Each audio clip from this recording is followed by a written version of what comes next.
ጤና ይስጥልን እንደምን አላችሁልን? እንደሚታወቀው ላለፉት 3 ዓመታት የተለያዩ ይዘት ባላቸው ትረካዎች አብረን የቆየን ሲሆን በዛሬው ዕለት አዲስ ታሪክ ባለው ትረካችን ተገኝተናል። የዚህ መጽሐፍ ርዕስ አልኬሚስቱ የተሰኘ መጽሐፍ ሲሆን እንደተለመደው በአማራ አቀራረብ ይዘንላችሁ ቀርበናል። አብራችሁን ስለምትሆኑ እያመሰገንን ክፍል 1 አልኬሚስቱ እንደሚከተለው ይቀርብላችኋል። የብላቴናው ስም ሳንቲያጎ ነው። እሱ ወደ ተራቆተው የቤተክርስቲያን ቅጥር ሲደርስ ምሽቱ የቀኑን ብርሃን መጋረድ ጀምሮ ነበር። የቤተክርስቲያኑ ጣራ ከፈራረሰ ዘመናት አልፈውታል። ቤተልሔሙ በነበረበት ስፍራ አንድ ግዙፍ የዋርካ ዛፍ ከበቀለበትም እንዲሁ።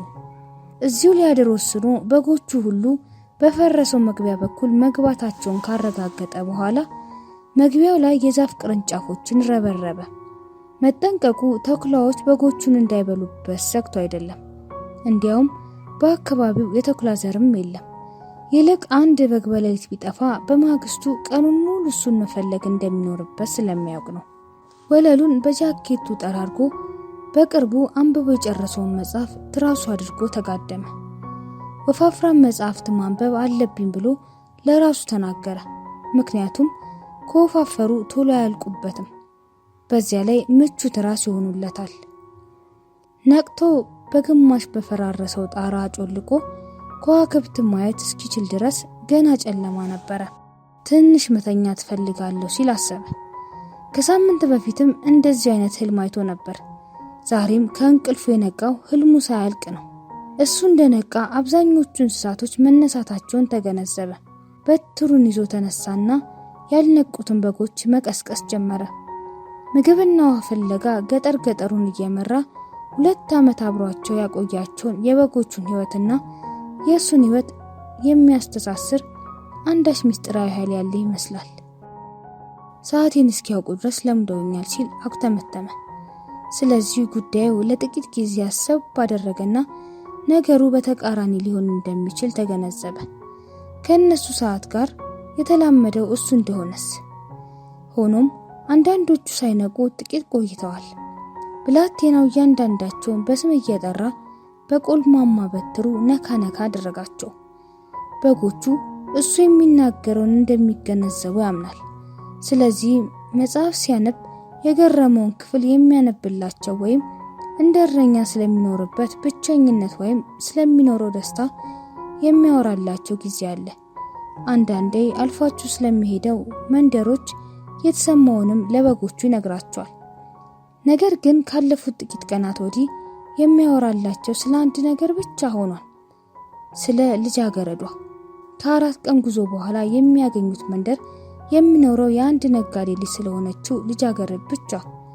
ይህን መንደር የጎበኘው አንድ ጊዜ ብቻ ነው። ከ1 ዓመት በፊት ነበር።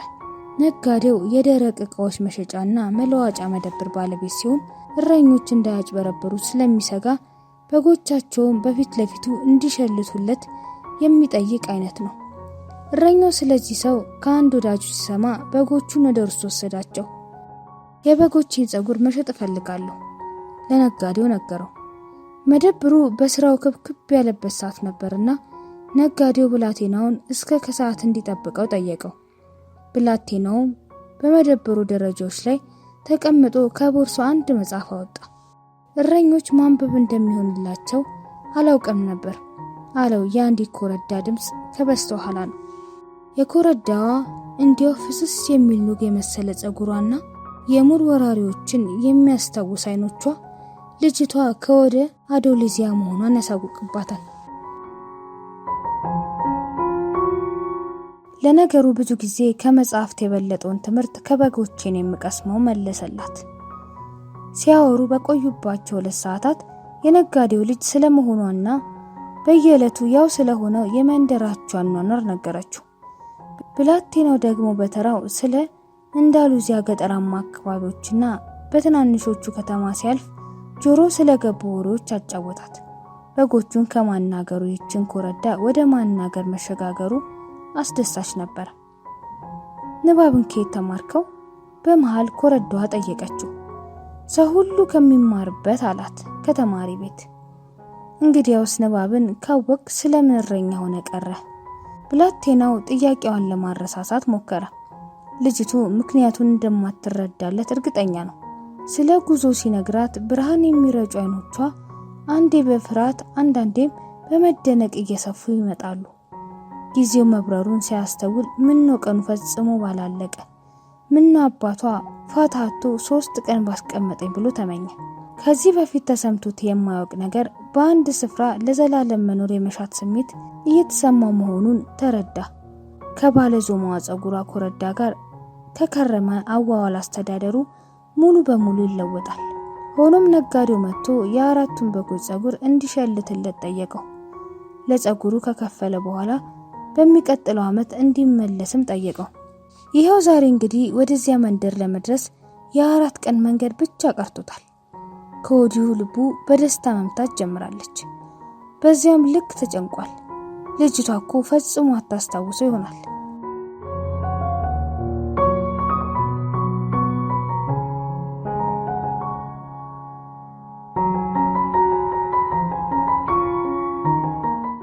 አያሌ እረኞች የበግ ጸጉር ሊሸጡ ወደዚያ መደብር ይሄዳሉ፣ ይመለሳሉ። ይህ አያሳስበኝም አላቸው በጎቹን። ሌሎች ሴቶች በሌሎች ስፍራዎች ሞልተውልኛል። ልቡ ግን የጉዳዩን አሳሳቢነት ታውቃለች። እሱም ቢሆን እረኞች እንደ ባህረኞችና እንደ ሲራራ ነጋዴዎች ምንጊዜም ጉዟቸውን የምታስረሳ አንዲት ሴት አንድ ከተማ ውስጥ እንደሚያገኙ ያውቃሉ። ጎህ እየቀደደ ነውና እረኛው በጎቹን ወደ ፀሐይ መውጫ አቅጣጫ ነዳቸው። እነሱም ምንም አይነት ውሳኔ መወሰን የለባቸውም ብሎ አሰበ። ለዚህ መሆን አለበት ምንጊዜም ከስር ከስር የሚሉት። በጎቹን የሚያሳስቧቸው ብቸኛ ነገሮች ምግብና ውሃ ናቸው። ብላቴናው በምድረ እንዳሉዚያ ጥሩ ውሃና ሳር ያለበት ስፍራ እስካወቀ ድረስ ጓደኞቹ ይሆናሉ። እውነት ነው፣ ውሏቸው ተመሳሳይ ነው። ከጀንበር መውጣት እስከ ጀንበር መጥለቅ ድረስ የማያልቅ የሚመስሉ ሰዓታትን የተሞላ አዋዋል። ደግሞም በለጋነታቸው መጽሐፍትን ስላልነበቡ ብላቴናው ስለ ከተሞች ገጽታ ሲነግራቸው አይገባቸውም። ልባቸው ምግብና መጠጣቸውን ብቻ ላይ ነበር የሚያተኩረው። ሆኖም በለውጡ ጸጉራቸውና ወዳጅነታቸውን በሕይወት ዘመናቸው ለአንዴና ለመጨረሻ ጊዜም ስጋቸውን በልግስና ይሰጡታል። አሁን እንደው ጭራቅ በሆንና ሁሉንም አንድ በአንድ ልገድላቸው ብፈልግ ሐሳብ የሚገባቸው አብዛኞቹን ካረድኳቸው በኋላ ነው ብሎ አሰበ። ብላቴናው ስለሚያምኑኝ ነው በደመ ነፍሳቸው ላይ መተማመን ተስኗቸዋል። ምክንያቱም ምግብ ወደሚያገኙበት ስፍራ እየመሯቸው ነው። ብላቴናው በዚህ ሐሳቡ ተገረመ። ምናልባት ዋርካ የበቀለበት ያ ቤተ ክርስቲያን መናፍስት ሳይወረር አልቀረም። ያንን ህልሙን መልሶ እንዲያው ማድረጉ አንሶታውን ደግሞ ስለ ታማኝ ወዳጆቹ ክፉ አሳሰበው። ትናንት ከራት ካስተረፈው ወይን ትንሽ ተጎነጨለትና ጃኬቱን ወደ አካላቱ የበለጠ አስጠጋው። ከጥቂት ሰዓት በኋላ መላው ስፔን ላይ እንቅልፍ የሚለቀው ከባድ የፀሐይ ሙቀት ሲመጣ ጃኬቱ ሸክም እንደሚሆንበት ቢያውቅም ጃኬቱን አልጠላውም። ጃኬቱ ዓላማ አለው። ብላቴናውም እንደዚያው ዓላማው መጓዝ ነው። እናም በአንዳሉዚያ በተዟዟረበት 2 ዓመት የአካባቢውን ከተሞች ሁሉ አውቋቸዋል። በዚህ ጉዞ ይህ አንድ መናኛ እረኛ እንዴት ማንበብ እንዳወቀ ለልጃገረዷ ሊያስረዳት አቀደ። 16 ዓመት እስኪሞላው ድረስ መንፈሳዊ ትምህርት መማሩን ሊነግራት አሰበ። ገበሬዎቹ ቤተሰቦቹ ክህነትን ተቀበልና መኩሪያ መመኪያ ሆነን ብለው ነበር። እነሱ ልክ እንደ በጎቹ ለምግብና ለመጠጣቸው ያህል የሚሰሩ ነበሩ። ብላቴናው የላቲን ስፓኒሽ ቋንቋ እንዲሁም ስነ መለኮትን አውቋል። ነገር ግን ከልጅነቱ ጀምሮ ዓለምን ማወቅ ይፈልግ ነበር። ይህ ደግሞ እግዚአብሔርን ከማወቅ ሆነ ስለ ሰው ልጅ ኃጢአቶች ከመማር በጣም ይበልጥበታል። አንድ ከሰዓት ከመንፈሳዊ ትምህርት ቤት ወላጁን ሊጠይቅ ወደ ቤት መጣና ድንገት ቄስ መሆን እንደማይፈልግና መጓዝ ብቻ እንደሚሻ ለአባቱ የመንገር ውሳኔ አገኘ።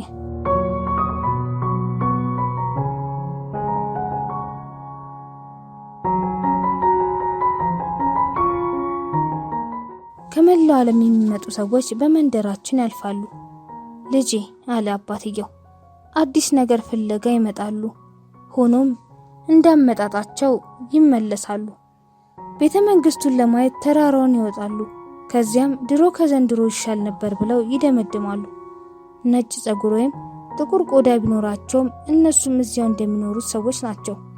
እኔ ግን እነሱ በሚኖሩባቸው ከተሞች ውስጥ ያሉትን ቤተ መንግስቶች ማየት ፈልጋለሁ። ብላቴናው ምኞቱን ገለጸ። እነዚያ ሰዎች የእኛን ሀገር ሲያዩ ለዘላለም እዚሁ መኖር እንደሚፈልጉ ይናገራሉ። አባትየው ቀጠለ። እንግዲያውስ አገራቸውንና አኗኗራቸውን ማየት ፈልጋለሁ አለው ብላቴናው። እዚህ የሚመጡት ሰዎች ብዙ ገንዘብ ስላላቸው የጉዟቸውን ወጪ መሸፈን ይችላሉ አለ አባትየው። ከኛ መሃል ግን የሚጓዙት እረኞች ብቻ ናቸው። ታዲያ እረኛ ሆናለሁ? አባትየው ምንም መናገር አልቻለም። በማግስቱ 3 የስፔን የጥንት የወርቅ ሳንቲሞች ጨምሮበት አንድ ቦርሳ ሰጠው። እነዚህን አንድ ጊዜ ማሳ ውስጥ አገኘኋቸውና ላንተ ላወርስ ፈልጌ ያስቀመጥኳቸው። ግና አሁን በጎች ግዛባቸው፣ በጎችህንም አሰማራ። አንድ ቀን የኛይቱ ገጠር ምድር ምርጥ የኛዎቹ ሴቶች ወደር የለሽ ቆንጆች መሆናቸው ይገለጥልሃል። አባት ልጁን መረቀው። ብላቴናው የአባቱ አይኖች ውስጥ ለ10 ዓመታት የሚጠጣ ውሃ፣ የሚበላ ምግብ፣ እድሜ ልኩን የሚተኛበትን ስፍራ ለማግኘት በሚያደርገው ትግል ውስጥ የተቀበረ የመሄድ የመጓዝ ዓለምን የማወቅ ጉጉት ተመለከተ።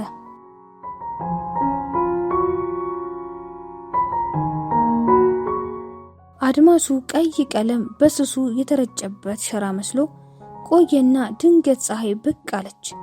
ብላቴናው ከአባቱ ጋር አድርጎት የነበረውን ውይይት እያስታወሰ ደስታ ተሰማው። ብዙ ህንጻዎችን አይቷል፣ ብዙ ሴቶችንም አግኝቷል። አንዳቸውም ግን ለረጅም ጊዜ ሳያያት የጓጓላትን ልጃገረድ አያክሉ። ጃኬት፣ ሌላ መጽሐፍ የሚለወጥበት መጽሐፍ፣ እንዲሁም አንድ መንጋ በጎች አሉት።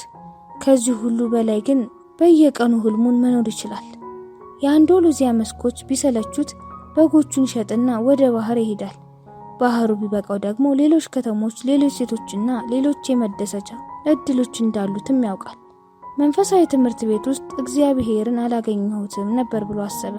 ፀሐይዋ ስትወጣ እየተመለከተ በተቻለው መጠን ለጉዞ አዳዲስ መንገዶችን ይፈልጋል። ብዙ ጊዜ በአቅራቢያው ቢመላለስም እዚያ የፈራረሰ ቤተክርስቲያን ሄዶም አያውቅ። ዓለም ግዙፍና የማታሰለች ናት። እሱ የሚጠበቅበት በጎቹን የሆነ አቅጣጫ እንዲይዙ መተው ነው። ከዚያ ሌሎች አስደሳች አስገራሚ ነገሮችን ያገኛል። ችግሩ በጎቹ ከዚህ በፊት ሄደውበት በማያውቁት መንገድ ላይ መሆናቸውን እንኳን አይገነዘቡ። የመስኮቹን አዲስነት፣ የወቅቱን መለወጥ ልብ አይሉም። የሚያስቡት ስለ ምግብና ስለ ውሃቸው ብቻ ነው። ሁላችንም እንዲሁ ሳንሆን አንቀርም። ብላቴናው በሐሳብ ተዋጠ።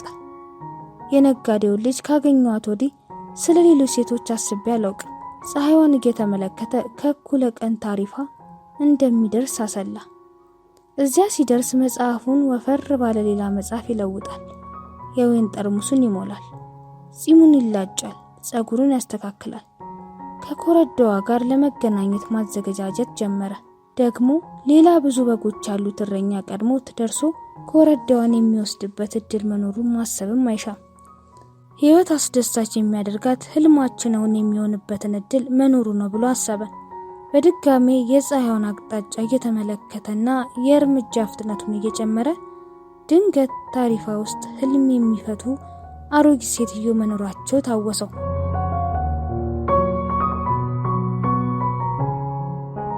አብራችሁን ስለነበራችሁ እያመሰገንን ላይክ፣ ሼር እና ሰብስክራይብ ማድረጉን አይዘንጉ። እስከ ሳምንት፣ መልካም ሳምንት።